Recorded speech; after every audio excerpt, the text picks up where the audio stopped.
देखिए, आज का हम नया टॉपिक स्टार्ट कर रहे हैं जिसका नाम है संधि। देखिए, जो संधि शब्द है ये सम उपसर्ग, यानी कि जो संधि शब्द है यह है सम उपसर्ग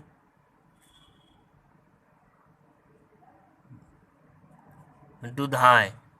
कहने का मतलब जिस धातु और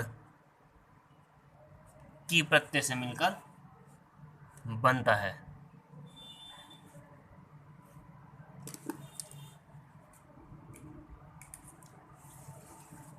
ठीक है, यानी कि इसमें सम तो क्या है, उपसर्ग, दुधाएं क्या है इसमें धातु, और की क्या है इसमें प्रत्यय। तो की का ई से ऐसे रहता है, जैसे हमने प्रत्यय पढ़ा था ना, जैसे तव्यत का तव्य, अनियर का अनिय, टाप का आ, गीप नीप का ई, जैसे शेष रहे थे इसी प्रकार की में भी क्या शेष रहता है, ई शेष रहता है। ठीक है, यानी कि जो संधि शब्द है ये सम तो उपसर्ग, धातु और की प्रत्यय से मिलकर बनता है, यानी कि सम उपसर्ग धातु की प्रत्यय से मिलकर संधि शब्द का निर्माण होता है। ठीक है, अब बात आती है संधि का अर्थ। संधि का अर्थ होता है जोड़ना या मिलना। तो बात यह है कि इसमें किन को जोड़ा जाता है, क्या मिलते हैं आपस में। तो यहाँ वर्णों का खेल है, सारा सारा वर्ण के ऊपर डिपेंड होते हैं। ये जो पूरी संधि सिर्फ वर्ण के ऊपर डिपेंड होती है, यानी कि संधि में दो वर्णों को आपस में मिलाया जाता है या दो वर्णों को आपस में जोड़ा जाता है, उसे क्या कहते हैं, हम संधि कहते हैं। संधि का सीधा सा अर्थ हो गया जोड़ना या फिर मिलना। ठीक है, यदि हम व्याकरणिक दृष्टि से देखें तो इसका सूत्र होता है परः सन्निकर्ष संहिता। परः का अर्थ हो जाता है परस्पर, सन्निकर्ष का अर्थ हो जाता है अतिशय निकटता, और संहिता का मतलब संहिता है जिसे हम संधि कहते हैं। ठीक है, यानी परस्पर वर्णों की अधिकतम निकटता या अतिशय निकटता क्या कहलाती है, संहिता या संधि कहलाती है। ठीक है ना। देखिए, हम इसकी अर्थ और परिभाषा देखते हैं। सबसे पहले हम इसका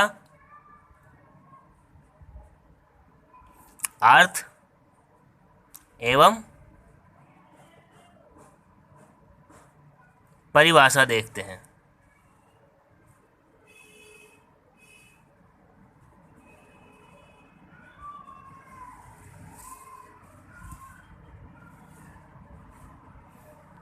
देखिए, अर्थ एवं परिभाषा, इसकी उत्पत्ति देखते हैं। देखिए, सम उपसर्ग पूर्वक दुधाएं, यानी कि धा, सम उपसर्ग पूर्वक दुधाएं यानी कि धा, धातु से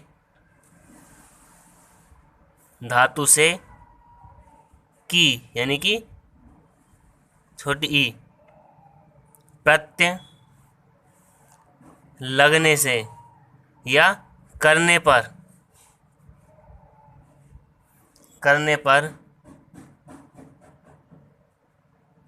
संधि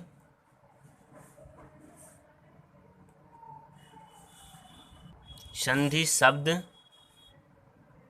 की निष्पत्ति होती है, की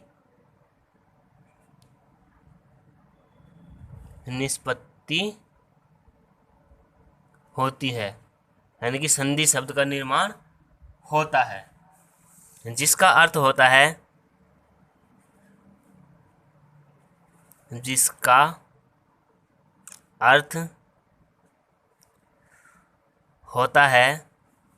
जोड़ना या फिर मिलना।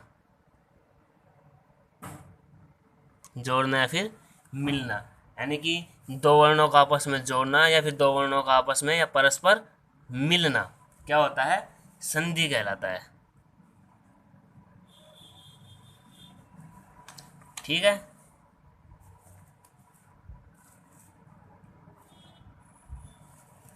ठीक है ना, यानी कि ये हो गया संधि का अर्थ। अब बात आती है इसकी परिभाषा, यानी हम सही संधि किसे कह सकते हैं। ठीक है, देखिए संधि शब्द के लिए व्याकरण में जो व्याकरण के रचयिता हैं महर्षि पाणिनि, उन्होंने एक सूत्र दिया था। कौन सा? परः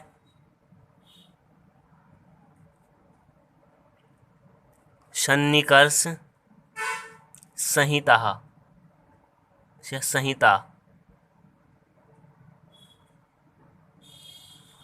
परः सन्निकर्ष संहिता। देखिए परः, इसमें इसका अर्थ देखते हैं पहले। इसमें 3 शब्द हैं, परः, सन्निकर्ष और संहिता। देखिए परः, परः का अर्थ होता है परस्पर। ठीक है, सन्निकर्ष का अर्थ है अतिशय निकटता। अतिशय निकटता का मतलब होता है जितना हो सके उतना निकट, यानी कि अधिकतम निकटता, अधिकतम पास में। यानी जैसे ये 2 पेन है तो हम इसको इतनी निकट आ जाए कि जितना अधिकतम हो सके। ठीक है ना, इतना निकट, यानी कि 2 वर्णों को आपस में इतना निकट लाना कि वहाँ संधि हो जाए, दोनों आपस में मिल जाए। यानी 2 वर्णों की अधिकतम या अधिक से अधिक निकटता क्या कहलाती है? संहिता कहलाती है।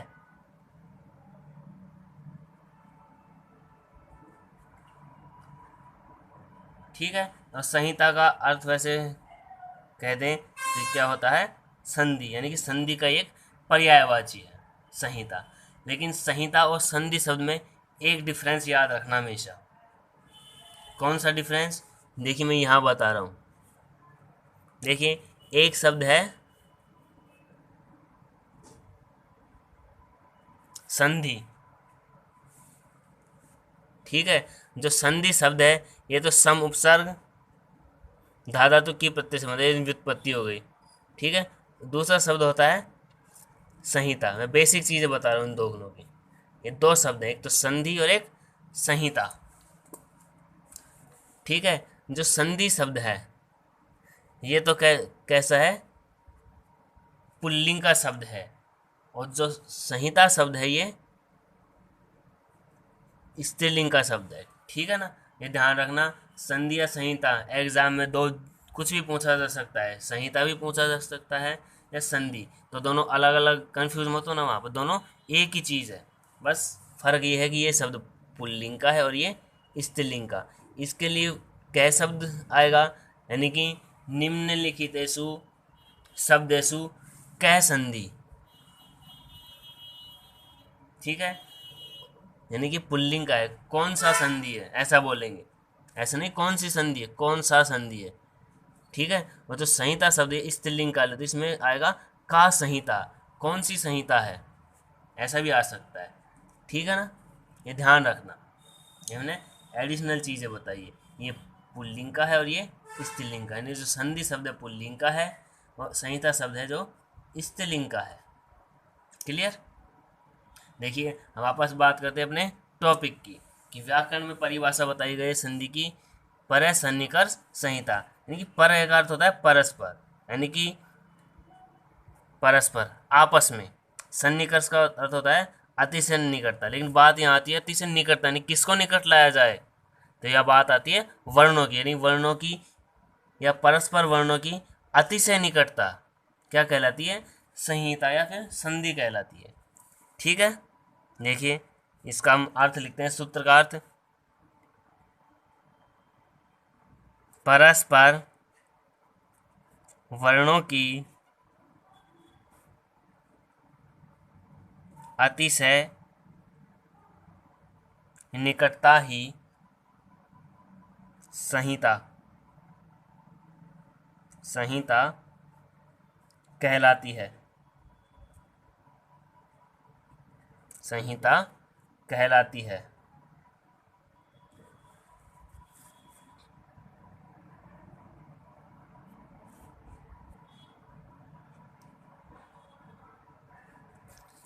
ठीक है, यानी कि परस्पर वर्णों की अधिकतम निकटता या अतिशय निकटता क्या कहलाती है? संहिता कहलाती है। और संहिता को ही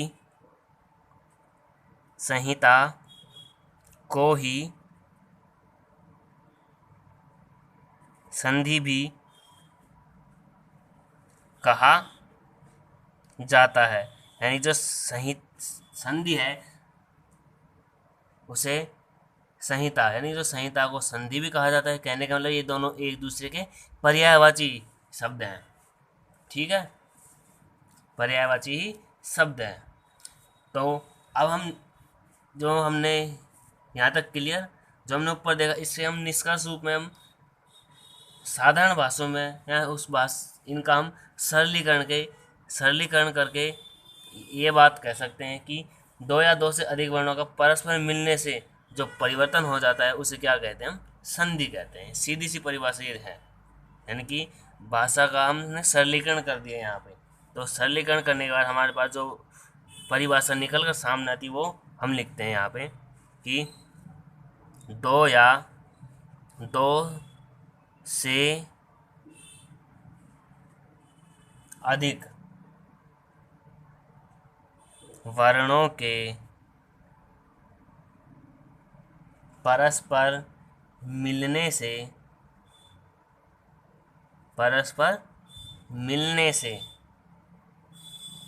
जो विकार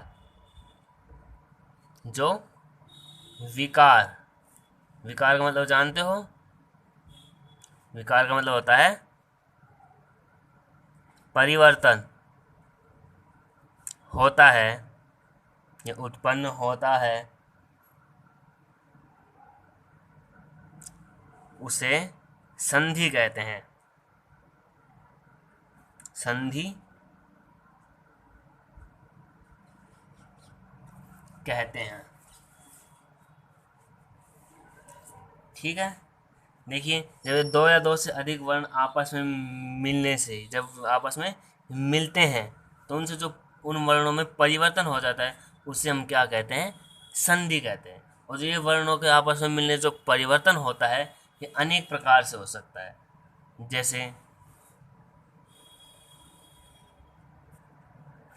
जैसे एक उदाहरण देखते हैं हम, देव प्लस आलय। सेकंड उदाहरण लेते हैं हम, प्रति एक।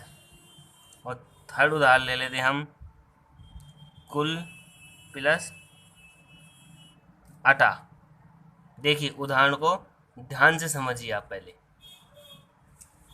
उदाहरण को आप ध्यान से समझिए। देखिए, फर्स्ट उदाहरण है देव प्लस आलय, तो क्या बन के आता है अपने पास?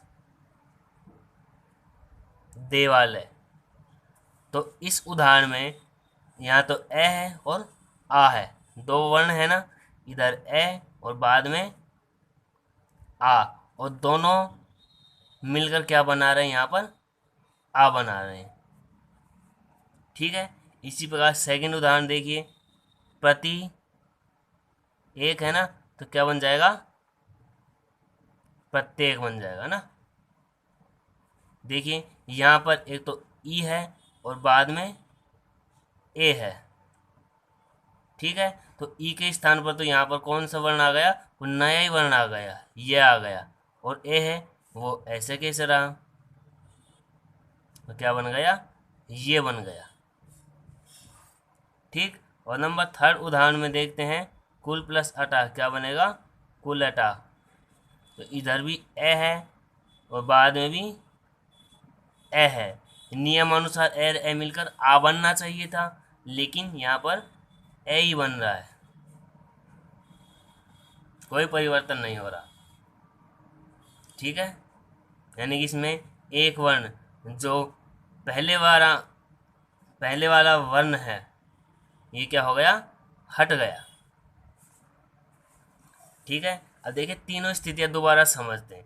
इधर ए है और आ है, दोनों मिलकर कोई तीसरा ही वर्ण बना रहे हैं। पहले परिवर्तन तो ये हो गया। और सेकंड स्थिति में आता है कि एक वर्ण के स्थान पर कोई दूसरा ही वर्ण आ रहा है, ठीक है। और तीसरे स्थान पर है कि दो वर्ण मिलकर दोनों में से एक शेष रहा है, एक शेष रह रहा है, ठीक है। ये तीन प्रकार से परिवर्तन हो गए। नंबर एक, दो वर्णों से मिलकर कोई नया वर्ण बनना। नंबर सेकंड, किसी वर्ण के स्थान पर कोई दूसरा वर्ण आदेश होना। और नंबर थर्ड है दो वर्णों में से एक वर्ण का शेष रहना। ये तीन स्थितियां होती है संधि में, ठीक है ना, क्लियर। इस प्रकार परिवर्तन जो विकार होता है वर्णों का वो तीन प्रकार से संभव है, ठीक है। अब परिवर्तन एक बार यहाँ देख लेते हैं, ठीक है ना।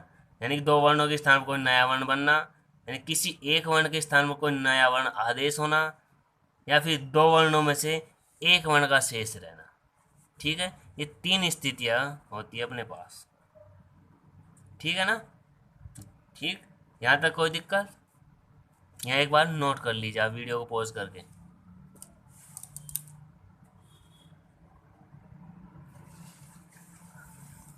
वीडियो को पॉज करके आप इसको नोट कर लीजिए। जो मेरे चैनल इसको सब्सक्राइब, लाइक और शेयर कर दीजिए और बेल का आइकन को प्रेस कर दीजिए ताकि आप वीडियो से अपडेट रहें, ठीक है ना। देखिए आगे बात करते हैं हम संधि के प्रकार की। संधि के प्रकार की संधि कितने प्रकार की होती है, ठीक है। यहाँ पर हम एक डायग्राम बना लेते हैं।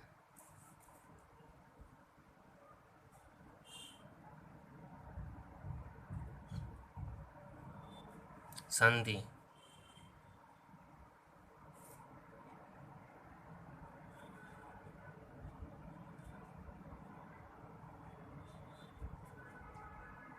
नोट कर लिया होगा ऊपर वाली चीजों को आपने, है ना।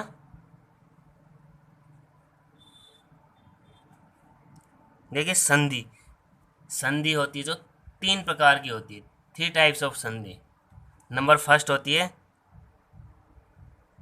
अच, यानी कि स्वर संधि। नंबर सेकंड होती है हल, यानी कि व्यंजन संधि। और नंबर थर्ड होती है विसर्ग संधि।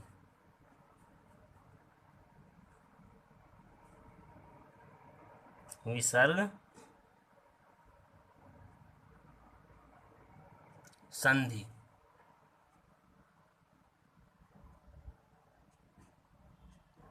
ठीक है, ठीक है। नंबर फर्स्ट अच संधि, सेकंड हल संधि और नंबर थर्ड विसर्ग संधि।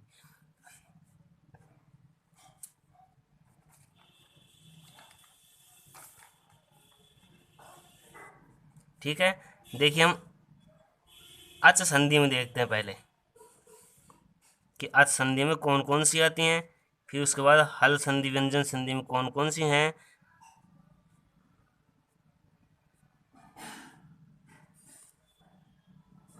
देखिए अच संधि सबसे पहले है, अच के अंदर यण संधि। कौन सी है? यण संधि। सेकंड अयादि संधि।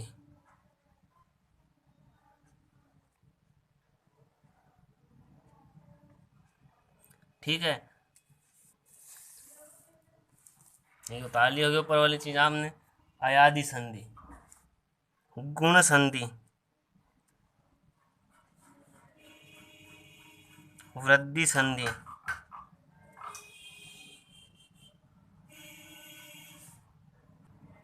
वृद्धि संधि।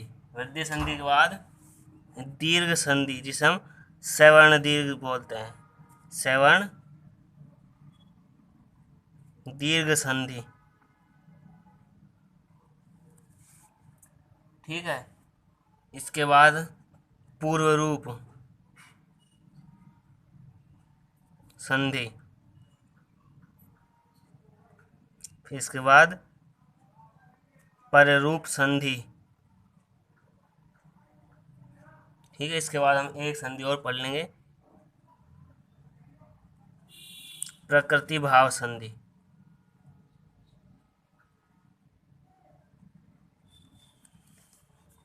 ठीक है, इसी प्रकार व्यंजन संधि में सबसे पहले पढ़ेंगे स्तुत्व संधि।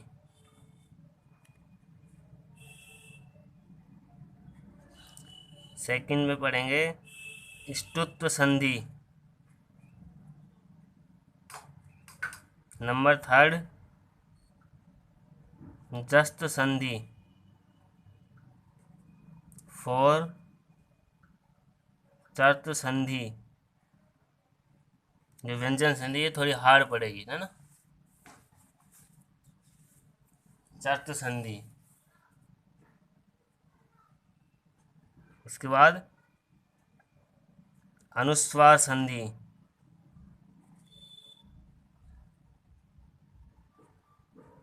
अनुनासिक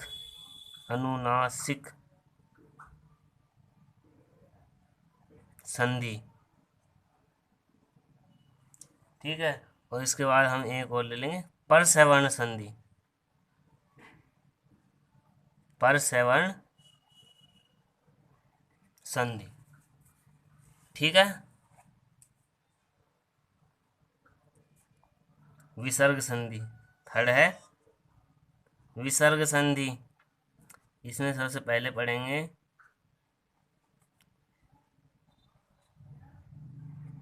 उत्तर संधि, सेकंड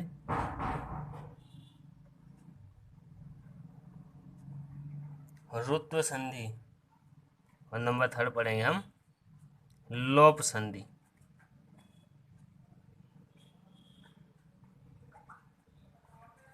ठीक है, यह डायग्राम भी आप उतार लो।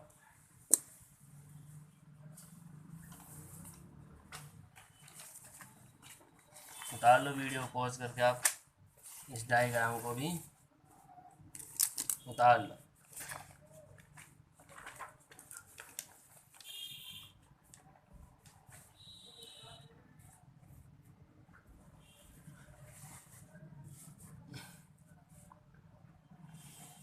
उतार लिए। हाँ, देखिए बात करते हैं हम फर्स्ट संधि अपनी अच स्वर संधि।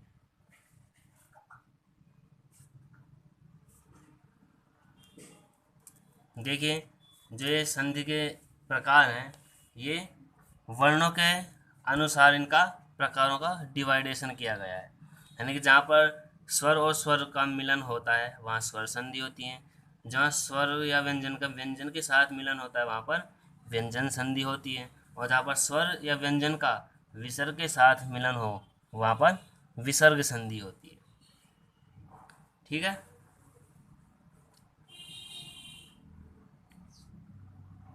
ठीक है। देखिए पहली संधि हम पढ़ते हैं अच स्वर संधि।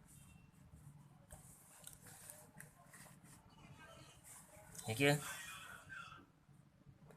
फर्स्ट संधि पढ़ते हैं हम अच, यानी कि स्वर संधि।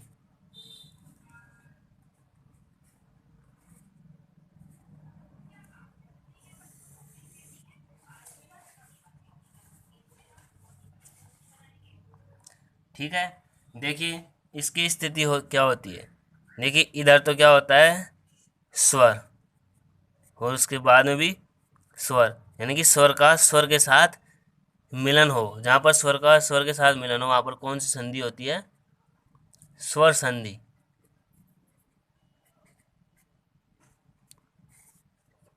ठीक है, देखिए इसकी डेफिनेशन देखते हैं।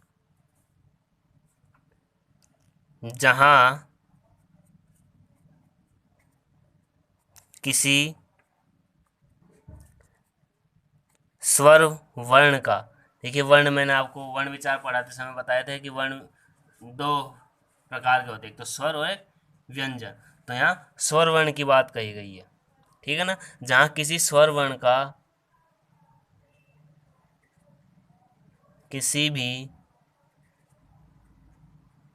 स्वर वर्ण के साथ मिलन होने से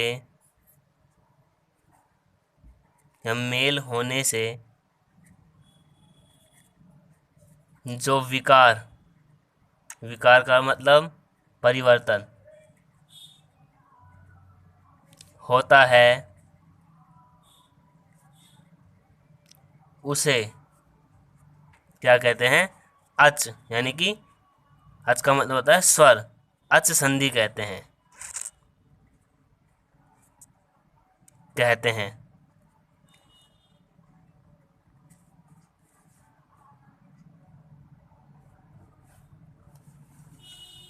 ठीक है,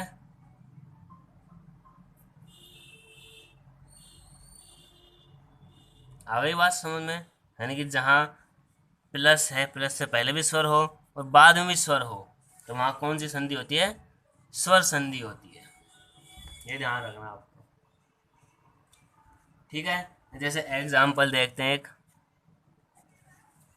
एग्जाम्पल्स के तौर पर बताता हूँ मैं। जैसे हिम आलय, एक उदाहरण लेता हूँ मैं।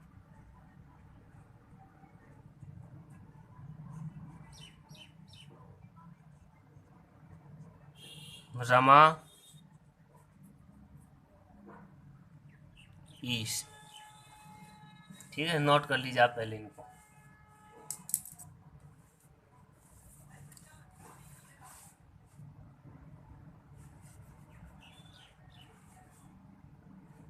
कर लिया इस डेफिनेशन नोट? वीडियो को पॉज करके चाहे नोट कर लीजिए आप। हो गई। देखिए फर्स्ट उदाहरण देखते हैं, हिम आलय। इधर देखो मैं डिटेल से बताता हूँ। है, फिर इसमें ई मिली हुई है, मैं है, मैं में ए मिला हुआ है, इसके बाद प्लस है, इधर आ ले है, ले में ए है, फिर ये है और ये में भी ए है। ठीक है ना? तो हमें देखना है कि स्थिति देखती है, प्लस से पहले भी स्वर हो और प्लस के जस्ट बाद में भी स्वर होनी चाहिए। वहाँ कौन सी संधि होती है? स्वर संधि। यहाँ देखिए प्लस है, प्लस से जस्ट पहले भी स्वर है और बाद में भी स्वर है, यानी इधर भी स्वर आ गया, कॉन्सोनेंट आ गया और बाद में स्वर है। तो ये कौन सी संधि? दोनों तरफ स्वर है ना, ये कौन सी संधि हो जाएगी? स्वर संधि हो जाएगी।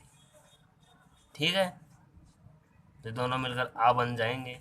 तो क्या बन जाएगा? है में ई मिली तो ही, मैं में आ मिला तो माँ, ये आई गए इधर, ले में ए मिला तो ले, ये में ए मिला तो ये हिमालय बन जाएगा, है ना? ठीक, इसी प्रकार सेकंड उदाहरण देखते हैं। इनको अलग करके रे ए मिला हुआ है, फिर मैं है, मैं में आ मिला हुआ है, इधर बड़ी ई है, श है और ए है। ठीक है, वही देखिए प्लस से पहले भी स्वर है, बाद में भी स्वर है, इधर भी क्या है? स्वर, बाद में भी स्वर है। तो ये कौन सी संधि हो गई? स्वर संधि के अंतर्गत आ गई। ठीक है ना? इधर आ है और इधर ई है, तो दोनों मिलेंगे तो क्या बन जाएगा? ए बनता है। ठीक है, मिलाएंगे रे, रे में ये ए है ना, ए मिला हुआ है, रे में ए है, रे में ए मिला तो रे पूरा, मैं में ए मिलेगा। अब आ और ई के स्थान पर ए आ गया तो ए मिलाएंगे, में ये इधर आएगा, शे में ए मिला तो शे, तो रमेश, है ना? ठीक है, इनको आप नोट कर लो।